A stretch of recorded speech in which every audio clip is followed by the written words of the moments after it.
বাংলাদেশের খুবই জনপ্রিয় একটি গানের দুটি লাইন এরকম: প্রেম কইরাছি ইউসুফ নবী, তার প্রেমেতেই ঝুলেকা বেবি গো। গানটি শুনলে এমন বাংলাদেশেই পাওয়া যাবে বলে মনে হয় না। এই গান শুনলে মনে হবে হযরত ইউসুফ আলাইহিস ওয়াসাল্লামের সাথে ঝুলেকা বেবির প্রেম ছিল। এই গান ছাড়াও তাদের প্রেম নিয়ে আছে বিভিন্ন পুঁথি, কেচ্ছা, কাহিনী।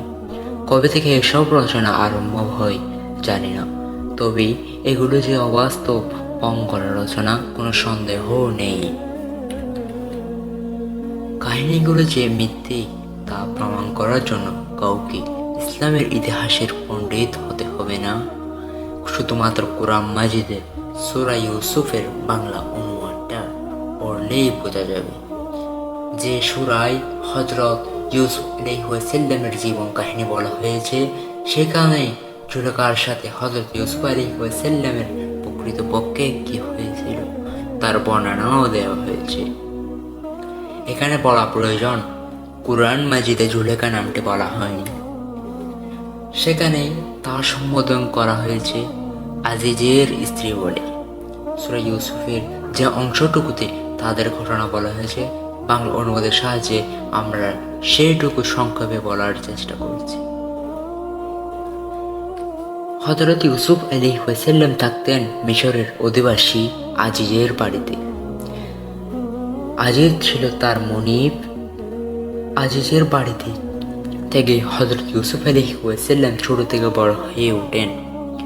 তিনি নিজের বাড়িতে না থেকে মিশরের অধিবাসী আজিজের বাড়িতে কেন থাকতেন সে বর্ণনায় যাচ্ছি না।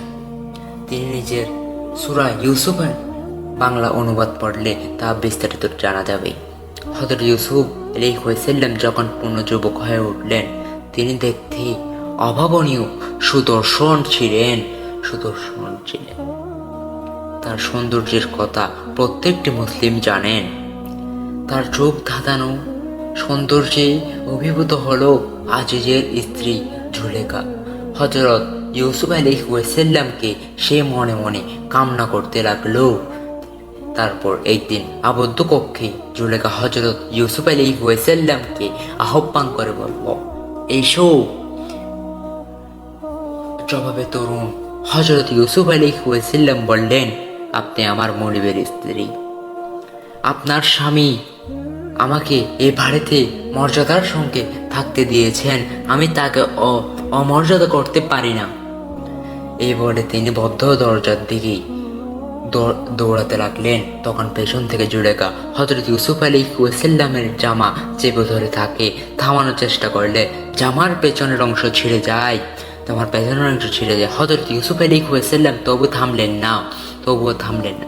তিনি দরজা খুলে বের হতে গেলে দেখতে পেলেন দরজার সামনে দাঁড়িয়ে আছে তার মনিব আজিজ। হযরত ইউসুফ আলাইহিস ওয়াসাল্লাম এবং তার স্ত্রীকে ভদ্রকক্ষে একসাথে দেখতে পেয়ে সন্দেহ পোষণ করলেন। আজিজ কিছু বলার আগে জুলেখা ঝটপট করে স্বামীকে বলল, এই ছেলে আমার সাথে কুকর্ম করার চেষ্টা করেছে, তাকে কারাগারে পাঠাও, নইলে অন্য কোনো কঠিন শাস্তি দাও। হযরত ইউসুফ আলাইহিস ওয়াসাল্লাম বললেন, আমি নয়, তিনি আমার সাথে অসৎ প্রস্তাব দিয়েছিলেন। মনিব আজিজ বুঝতে পারলেন কে সত্য বলেছে আর কে মিথ্যা বলছে। তখন পরিবারের একজন এ বিচারের চমৎকার সমাধান দিল। সে আজিজকে বলল, ইউসুফের জামার সামনের দিক যদি ছেঁড়া হয় তাহলে জুলেখা সত্য বলছে,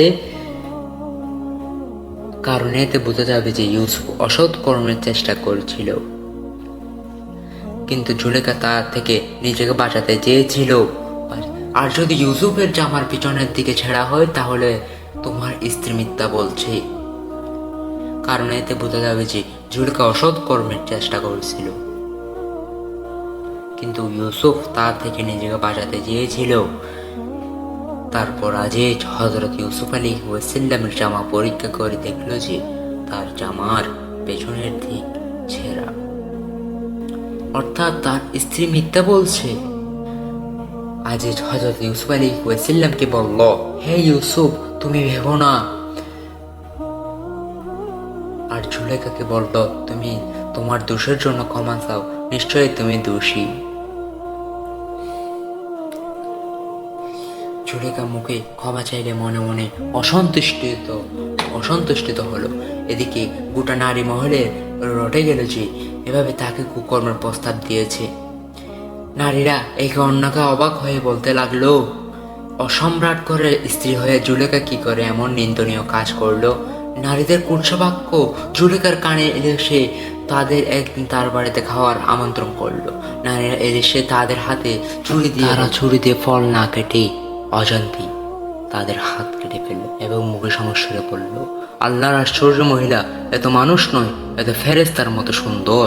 অর্থাৎ তারা উপলব্ধি করতে পারলো যে এই অতি সুন্দর সুদর্শন যুবকের আকর্ষণ এড়ানো জুলেখার পক্ষে সম্ভব হয় না। শুধু জুলেখা নয়, কোনো নারীর পক্ষে এড়ানো সম্ভব ছিল না। তাই জুলেখার এই দুর্বলতা দোষের হলেও স্বাভাবিক নয়।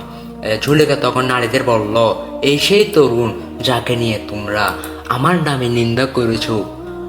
তারপর সে তার দুঃস্বীকার করে বলল, হ্যাঁ, আমি এই বালককে অসৎ প্রস্তাব দিয়েছিলাম, কিন্তু সে নিজেকে পবিত্র রেখেছে। এই ঘটনার কিছুদিন পর হযরত ইউসুফ আলাইহিসসালামের জীবন অন্যদিকে মোড় নেই। ফলে তাদের আর কখনো দেখা হয়নি। প্রেম গড়ে ওঠার তো প্রশ্নই আসে না। কুরআন শরীফে বর্ণিত ঘটনা থেকে এটা স্পষ্ট বোঝা যায় যে আজিজের স্ত্রী জুলেখা সুদর্শন হযরত ইউসুফ আলাইহিসসালামের তীব্র সৌন্দর্য মুগ্ধ হয়ে তার প্রতি আকৃষ্ট হয়েছিল। কারণ জুলেখা ছিল সাধারণ মানুষ, আর কোনো সাধারণ মানুষের পক্ষে ওই অলৌকিক সৌন্দর্যের মোহ কাটানো সম্ভব ছিল না। কিন্তু হযরত ইউসুফ আলাইহিসসালামের দিক থেকে জুলেখার প্রস্তাবের কোনো সাড়া দিচ্ছিল না। না থাকাটাই ছিল স্বাভাবিক, কারণ তিনি ছিলেন নবী, আর নবীদের সংযম অবশ্যই সাধারণ মানুষের চেয়ে বহুগুণে বেশি। কিন্তু